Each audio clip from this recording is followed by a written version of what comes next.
Ward 4 Council member Janeese Lewis George is running for mayor. Let's get right into this. I took some time earlier today to do some research on Janice so that I could give you guys the most up to date information on what legislation she has supported from being the council member for Ward 4 since 2020, what her beliefs are, and what she wants to bring to the table for Washingtonians. This is important to me because I am a native Washingtonian. A lot of times we are always told to vote for this person, not knowing exactly what the person brings to the table. So this time around, I think it's very important for us to pay attention and to know exactly who we are voting for. So Ward 4 Council member Janeese Lewis George is running for DC mayor. She announced this on Monday, December the 1st, becoming the first candidate to enter the race. Lewis George, a self described Democratic socialist, enters the race as the progressive hopeful following recent progressive and democratic socialist mayoral victories in other cities like New York and Seattle. Um, let's stop right there.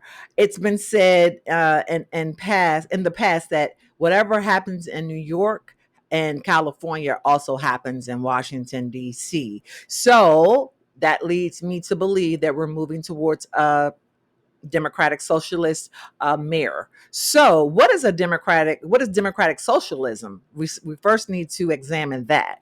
Democratic socialism is a political and economic philosophy that combines democracy with socialist economic principles. Here's the core idea: people should have a strong voice in both government and the economy, and major services that everyone depends on, like healthcare, housing, education, transportation, and utilities, should be publicly owned or heavily regulated so they work for the people, not for profit. Key features of a democratic socialism is democracy first.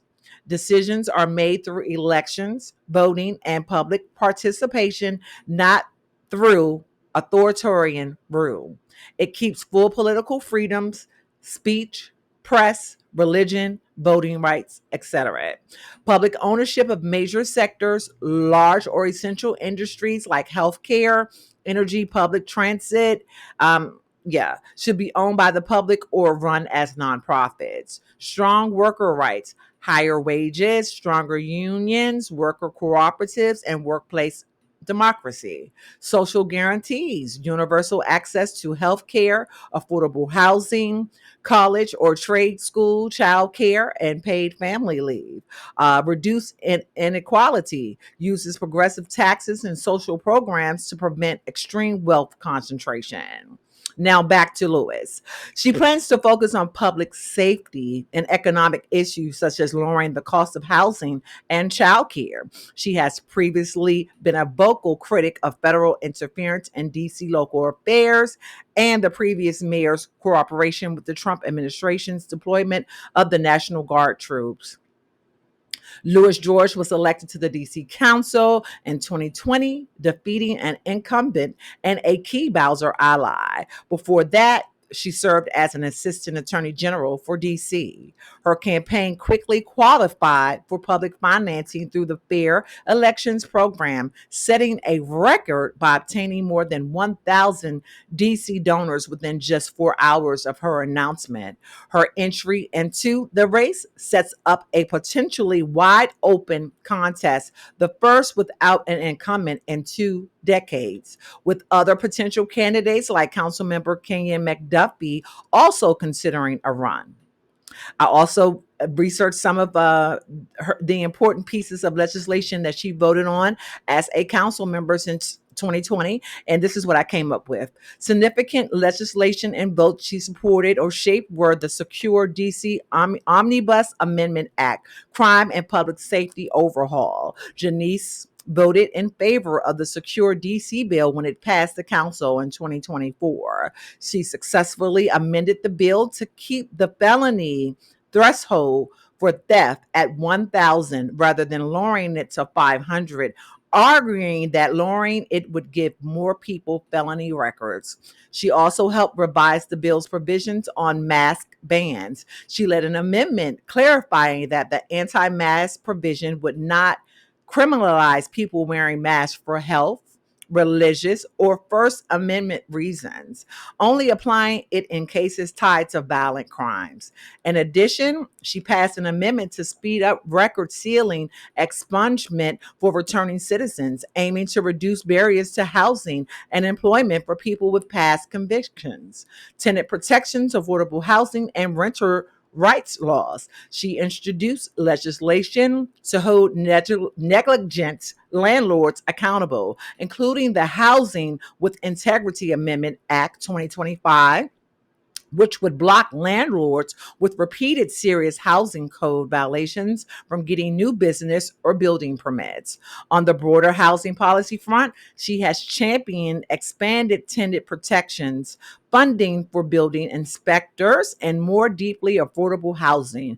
For example, she helped defend tenant rights amid the controversial Rental Act debate, writing and passing amendments to mitigate what she and others saw as harmful impacts on renters.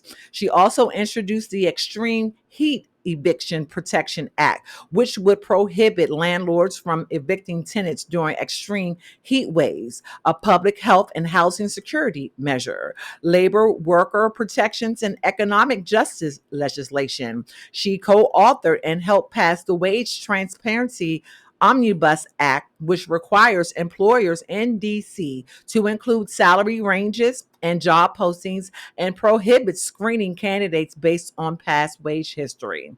She also backed legislation to close loopholes in the minimum wage law that allow employers to avoid paying the district minimum when workers split time across jurisdictions. Public works, housing, safety, and building maintenance oversight laws. She introduced and secured passage of the Clean Collections Act, aimed at tackling trash overflow, rodent infestation, and improving waste collection standards in multi unit buildings. On school infrastructure and public buildings upkeep, she championed the Work Order Integrity Act, which gave school level staff, principals, or foremen the power to verify that repair and maintenance work is properly completed before it's signed off.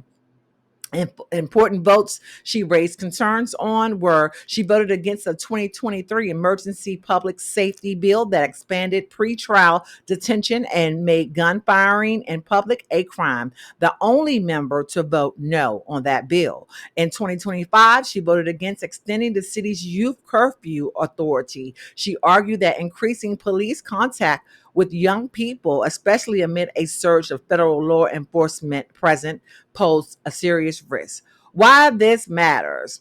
Together, these actions illustrate that Janeese Lewis George has prioritized affordable, safe, and habitable housing and tenants' rights, workers' protections and economic justice, targeted public safety reforms that balance crime prevention with civil liberties, building maintenance, public building safety, and community infrastructure.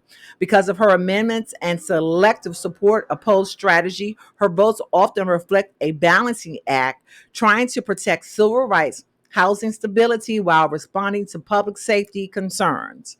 Okay, so she's done a lot to help residents here and workers here in Washington, D.C. since 2020.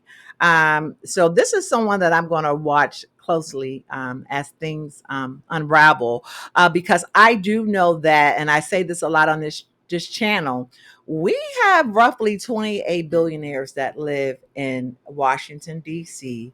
Many of them migrated here when Trump went into office. A lot of them come from Silicon Valley, and they have really pushed the cost of living higher here. We need representation in the city of someone who understands the struggles of the native Washingtonian, who has watched the city change, who understands what our concerns are and who are going to work in the best interest of the native Washingtonian and the everyday worker here. So this is the Awareness District.